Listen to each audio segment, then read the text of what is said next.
نحمدہ ونصلی علی رسولہ الکریم اما بعد۔ میرے دوستو، اگر آپ حالات کا شکار ہو چکے ہیں، آپ کے اوپر حالات آئے ہوئے ہیں، تو آپ 4 کام کر لیں۔ انشاءاللہ ان 4 کاموں کی برکت سے اللہ تبارک و تعالیٰ آپ کے حالات بہتر کر دیں گے۔ یہ ہمارے بزرگوں کی بتائی ہوئی وہ باتیں ہیں جو لوہے پہ لکیر ہیں میرے دوستو۔ آپ ان کو آزما کے دیکھیں، انشاءاللہ آپ ان کا رزلٹ 100% درست پائیں گے۔ تو وہ 4 کام آپ نے کون سے کرنے ہیں میں آپ کو بتلاتا ہوں، توجہ سے میری بات کو سنیں۔ دیکھیں، پہلا کام یہ کرنا ہے کہ ہم اپنی آخرت کو سنوار لیں، اللہ ہماری دنیا سنوار دیں گے۔ میرے دوستو، ہم اس کا الٹ کرتے ہیں۔ ہم یہ کہتے ہیں کہ ہماری دنیا پہلے سنورے، اس کے بعد ہم اپنی آخرت سنواریں گے۔ مثلا ایک آدمی بچپن سے لے کے 55 تک اللہ کے حکم کو توڑ رہا ہے، 55 سال اس کی زندگی ہو گئی، لیکن اس کے باوجود بھی وہ یہ کہتا ہے کہ میرے حالات بہتر ہو جائیں، ابھی تو بڑا وقت پڑا ہوا ہے اللہ کو منانے کا۔ معاذ اللہ، یہ کتنا خطرناک جملہ ہے میرے دوستو۔ کیا پتا زندگی کس موقع پہ ختم ہو جائے، کس وقت ختم ہو جائے۔ تو اس لیے آپ پہلے آخرت سنواریں، ہمارے حالات، ہماری دنیا یہ اللہ سنوار دیں گے انشاءاللہ تعالی۔ سیدنا عمر فاروق رضی اللہ تعالیٰ عنہ امیر المؤمنین تھے، وقت کے بادشاہ تھے۔ ایک مرتبہ انہوں نے اعلان کیا کہ بچہ جو چھوٹا بچہ ہوتا ہے، دودھ چھوڑنے کے بعد روٹی کھانے کے قابل ہو جائے، یعنی روٹی کا ٹکڑا کھانے کے قابل ہو جائے، اس کے بعد اس کا وظیفہ بیت المال سے ہم لگائیں گے۔ اب عورتوں نے کیا کرنا شروع کر دیا کہ جیسے ہی بچہ پیدا ہوتا، کچھ مہینوں کے بعد اس بچے کو روٹی کا ٹکڑا کھلانے کی عادت ڈالنا شروع کر دیتی۔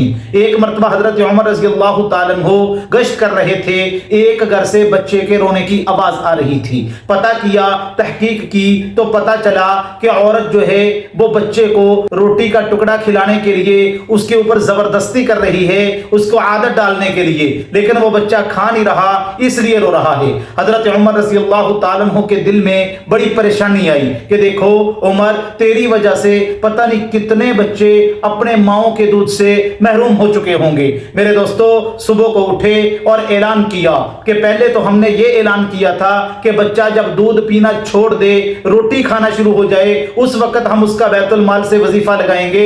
آج کے بعد امیر المؤمنین حضرت عمر اپنے قانون کو بدلتے ہیں، جب بچہ پیدا ہوگا اس وقت سے لے کے دودھ چھوڑنے تک ہم اس بچے کا وظیفہ بیت المال سے ادا کریں گے۔ میرے دوستو، اب یہ ہے اپنی آخرت کی فکر کرنا۔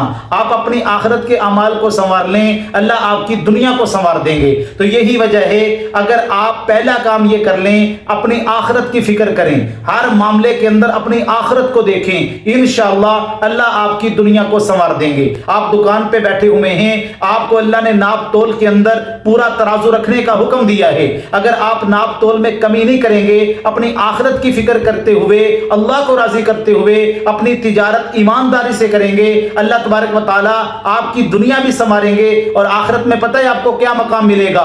التاجر الصدوق الامین مع النبیین والصدیقین۔ اللہ تبارک و تعالیٰ قیامت والے دن ایسا تاجر جو سچ بول کے تجارت کرتا ہے، اس کا حشر انبیاء کے ساتھ اور صدیقین کے ساتھ فرمائیں گے۔ تو اس لیے میرے دوستو، اپنی زندگی کے ہر معاملے میں آپ نے اپنی آخرت کو دیکھنا ہے، دنیا آپ کی خود بخود سنور جائے گی۔ اور دوسرا کام آپ نے کیا کرنا ہے، آپ اپنے اعمال کو سنوار لیں، اللہ آپ کے حالات بہتر کر دیں گے۔